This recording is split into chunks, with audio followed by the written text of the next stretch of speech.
The sun rises over Dover, bringing in another day of chaotic danger in the waters that lie between England and France.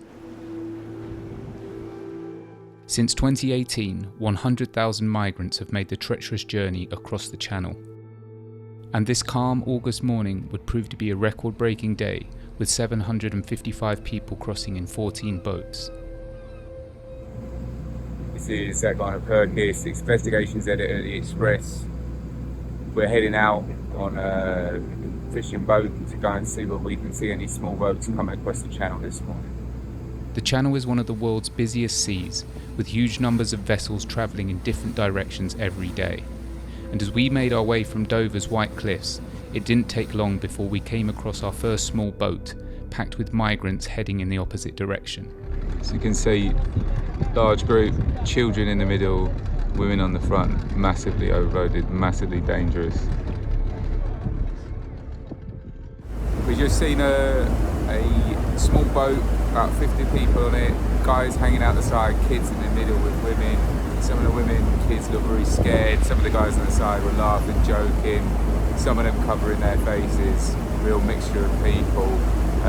They knew they were in British waters, so they seemed to cut the engine on it, and there's a rescue boat headed out there now to come and pick them up.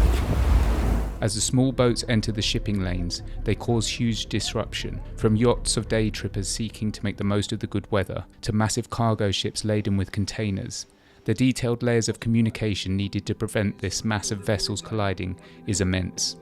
As you can see, this is the southwest shipping lane. This is the direction of the arrow. So this is the flow of traffic in the southwest lane. So this hashed area down here, this is all for the ships and the ships transiting southwest. And this hashed area up through here is the northeast lane where the ships have to pass. They're heading northeast, so we've got the separation zone in the middle to keep the ships apart. As our chartered skipper, Matt Coker, explained, there are strict rules about who can go where. Even a decent-sized fishing boat like the one we are on could be obliterated in the path of one of the passing supertankers. During our journey, we witnessed many near misses. Boats tugging huge cargo barges scrambled to avoid the dinghies, or clusters of yachts moved past with trepidation. But the chaos the small boats had on the Channel's network was not the shocking part. In many cases, French warships were not stopping but escorting the dinghies as they made their perilous journeys. Well, basically, a French warship has escorted a migrant boat from a couple of miles off the French coast through the shipping lane.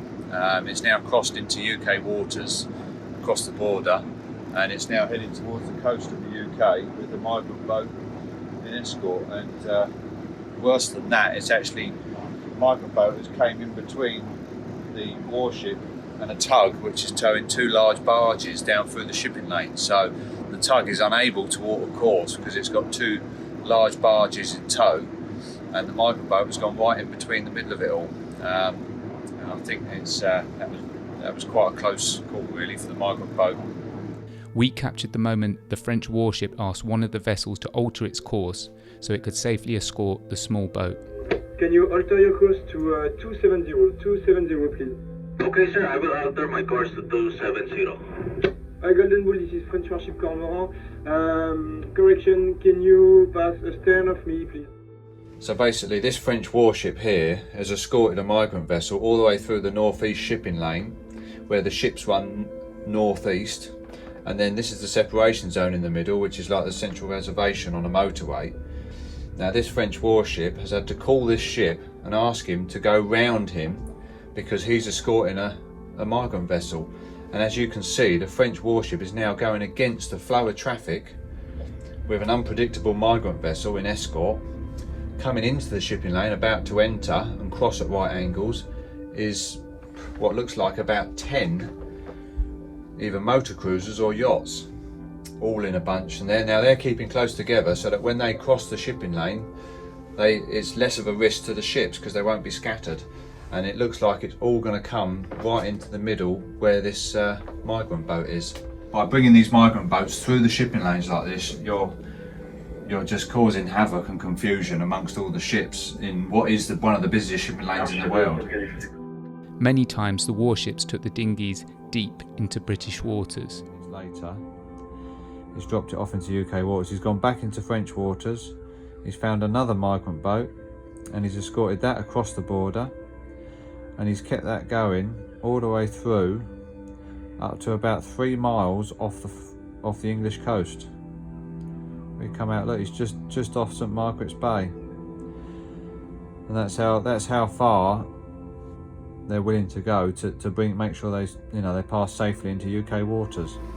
It is a service which undoubtedly benefits the people traffickers, who can currently promise there is a good chance the French Coast Guard will be keeping an eye on their overcrowded boats.